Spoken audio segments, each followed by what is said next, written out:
sobre cada uma dessas ferramentas do controle de constitucionalidade. E teria se dado bem, como diz o outro, né? E uma coisa interessante também é que o aluno ele tem que ter esses mecanismos prontos de casa. Não dá para você chegar numa prova e começar a decidir naquele momento ali que estrutura frasal você vai utilizar. Não, você tem que transformar o comando da prova numa espécie de perguntas que vão ser respondidas. Então, a primeira pergunta é a seguinte: quais os tipos de controle de constitucionalidade, o que há em cada um desses controles, e fazer um esqueminha com palavrinhas, entendeu? E responder essas perguntas no texto, porque não é um texto em que você tem que defender, ninguém está te pedindo para dizer se a DECOM é boa, é ruim. Ele quer saber se você tem o conteúdo. Aí seria uma especificidade que você teria de ter do candidato conhecimentos mais aprofundados do direito. Aí, com certeza. Aí seria mais para um candidato... Agora, Dino, eu já tive aula de redação com você. É um prazer tê-lo lá, né? E eu achei muito interessante o seguinte: a grande dica, vamos dizer assim, em relação à redação, ao teu método, eu depois, refletindo, eu consegui compará-lo como se fosse um compasso musical. É verdade. É verdade. Principalmente quando nós estamos falando sobre concursos públicos. Os concursos públicos hoje pedem, geralmente, redações de 25 linhas, no máximo 30 linhas. Com certeza. Né? Não é uma redação como para o Itamaraty. Não, de maneira alguma. De maneira alguma, que é uma coisa completamente diferente. Claro. Mas a maior parte dos concursos públicos pede redação de 25, 30 linhas. Sim, é o padrão. Então, o candidato que quiser escrever bem, ele vai escrever em 3 ou 4 parágrafos. Normalmente 4, mas hoje tem uns problemas a mais, mas está correto. Mais de 3 a 4 parágrafos. Isso. Né? E aí, como você explica, né, que você fala, tem que fazer uma declaração, tem que argumentar, tem que fazer isso, tem que botar a ideia principal, eu refleti o seguinte: é um compasso ternário ou quaternário da música. Né? Se o candidato seguir esse raciocínio, ele consegue fazer uma boa redação. Com certeza, Pedro. Aliás, eu vou aproveitar o gancho. Né? Eu ouvi ao longo da minha vida todinha alguém falar assim: não, o texto tem que ter musicalidade. O fulano escreve bem porque o texto dele é de fácil leitura, ele tem ritmo. Então, onde é que vem essa musicalidade? E aí, conversando com o pessoal, um aluno ou outro, é verdade. Quer dizer, na música você tem o compasso binário, tá certo que... Exatamente. Que seria equivalente a um período composto com 2 orações. Exatamente. Tá? Quer dizer, a gramática é mais difícil que a redação porque tem inúmeras regras. Ponto. Você tem um ritmo ternário que seria... Exatamente. Então, eu poderia agregar mais um argumento, tem infinidades de regras e inúmeras exceções, então teria 3, e tem o ritmo quaternário, que é o famoso 2 para lá, 2 para cá. Né? A gente podia vai ficar até longo para os padrões de hoje, mas é possível. E se o aluno começar a entender que cada ritmo desse se revela por uma declaração e depois uma conjunção, de fato, né, ele consegue ter mais condição de colocar a ideia no papel. E hoje, por exemplo, eu digo também aos alunos o seguinte: veja, se o indivíduo lhe pediu para falar sobre a DIN, a DECOM, e eu acho que é a DPF, eu não sou direito do povo, a DPF. Então, na verdade, você tem 3 itens. Se eu tenho 30 linhas, hipoteticamente, eu tenho 10 linhas para falar de cada um. Se eu pensar que eu poderia fazer um introito, né, uma pequena introdução e tal, digamos que eu pegasse 5 linhas para introdução e colocar uma conclusão tentando arrematar os 3, eu peguei 5 para introdução, 5 para conclusão, 10. Me sobraram aí 20 linhas. Se eu distribuir entre 3, eu teria mais ou menos em torno de 6 linhas e meio para cada um. E é verdade, eu não estou deixando de fazer um compasso aí quaternário. Né? E por incrível que pareça, na música, se você quiser ir além de quaternário, o compasso é composto. É composto. Você vai 5 quartos... 6 terços, 6 quartos, é exatamente isso. Exatamente. Agora, a musicalidade, ela é fácil de compreender, né? Porque, inclusive, nós sabemos disso. Porque o inglês, por exemplo, não existe língua mais melódica do que inglês. Né? Você pega letras pobres, coloca uma melodia e fica linda, a música fica linda.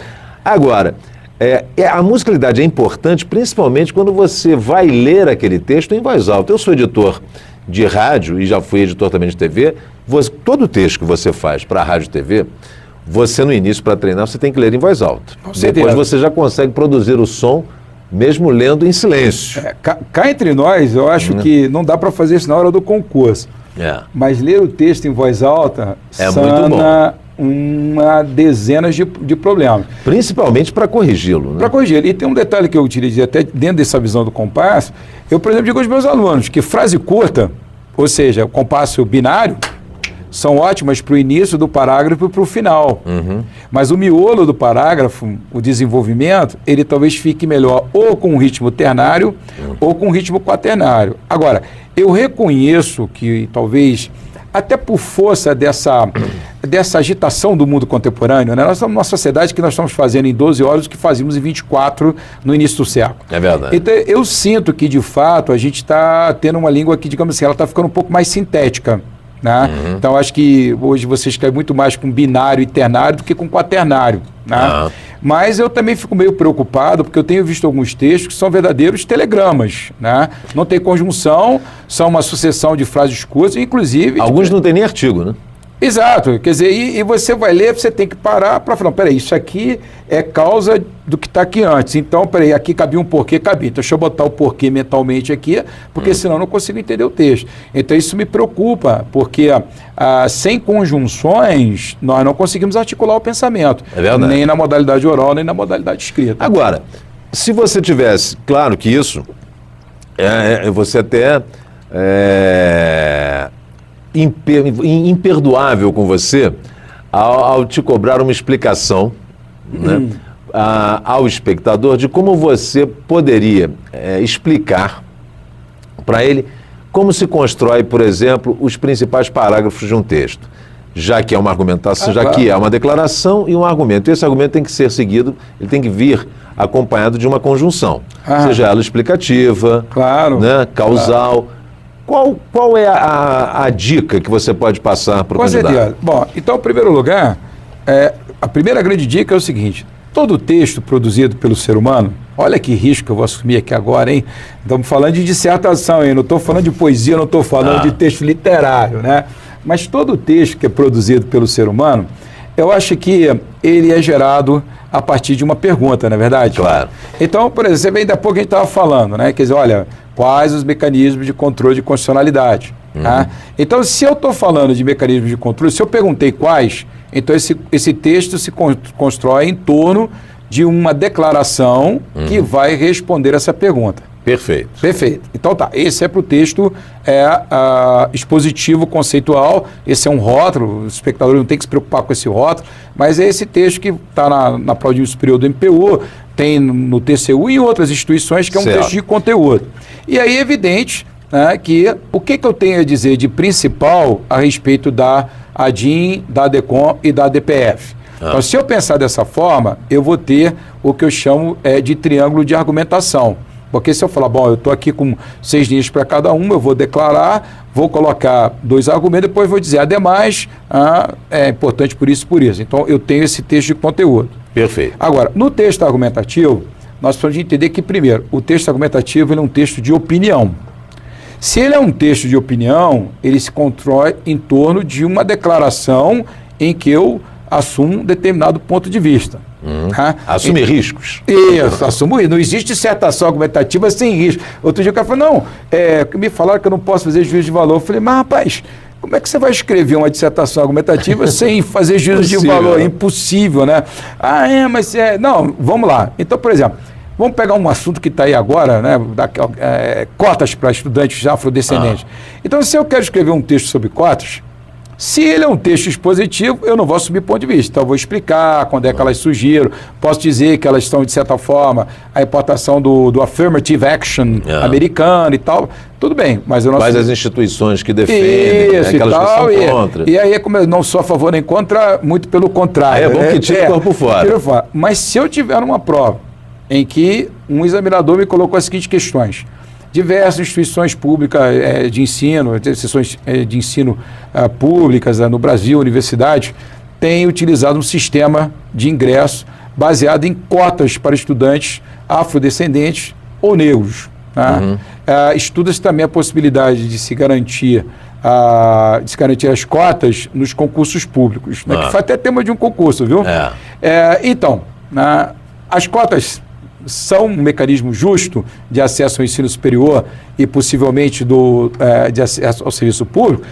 esse texto que vai surgir dessa indagação, ele se constrói em cima de um posicionamento. Ou é ou não é. O examinador está querendo saber a sua posição. Disso. Então, a primeira coisa que eu tenho que fazer é dizer se eu sou. Aí que vem um probleminha, né? Ah, professor, já ouvi uma opção de coisas, de informações sobre isso, mas eu nunca assumi posição. Bom, é bom começar a exercitar a posição. Então, a primeira coisa é o aluno tentar entender o seguinte: como é que se faz a introdução de um texto? Então, primeiro apresentando a sua posição. Então, eu poderia dizer que as cotas, embora seja, digamos, legítima a intenção das cotas, trata-se de um mecanismo injusto, discriminatório, porque é praticamente impossível no Brasil determinar quem é negro ou branco em razão de um processo de miscigenação. Perfeito. Eu não estou assumindo se eu sou favorável ao contrário, estou apenas fazendo um exercício, viu, Pedro? Então, eu brinco muito com meus alunos que um texto argumentativo se constrói em torno de um triângulo de argumentação. No vértice superior, o que eu tenho? Eu tenho esse posicionamento. Perfeito. Puxo um porquê para cá, puxo um porquê para lá, e eu tenho esse triângulo. E se eu quiser, posso ainda colocar aqui, no lugar das cotas, o governo deveria pensar no investimento na qualidade de educação, e eu tenho ali praticamente o fechamento da introdução do meu texto. Agora, o redator mais experiente consegue também produzir um texto opinativo, colocando a conclusão no último parágrafo. Com certeza. Não é verdade? É verdade. Aí, mais uma vez, nós vamos ter que distinguir uma coisa: treinamento para concurso e o treinamento do cotidiano, né? Veja bem, é verdade. Nós temos dois mecanismos lógicos, né, básicos de construção do raciocínio. O dedutivo, que é esse exemplo que eu estou dando, que eu incentivo muito os meus alunos a utilizar esse mecanismo porque ele é mais seguro. Ele é mais seguro. Dá certo, né? Dá certo. Quer dizer, o time que está ganhando não se mexe. Quer dizer, eu não vou aqui também ficar... Eu tenho que entender que aquele aluno está disputando o concurso da vida dele. E isso é muito complicado. Quer dizer, de repente... E ele não pode correr risco. Não pode correr risco. Aliás, ele tem correr risco, ele tem correr, mas ele tem que reduzir ao máximo esses riscos. Digamos, uma aventura sob controle, controlada, né? E o indutivo, que é essa modalidade que você está dizendo, em que eu posso vir trazendo uma série de argumentos, entendeu? Eu poderia dizer... Informações dizer que a sociedade brasileira é caracterizada por um processo de ampla miscigenação, que hoje a pobreza atinge não só as periferias, né, do norte e do centro, mas também do sul e do sudeste. E depois, em função de todos esses argumentos, dizer, portanto, o argumento as cotas para afrodescendentes seriam injustas. Então, eu teria feito um raciocínio indutivo. Né?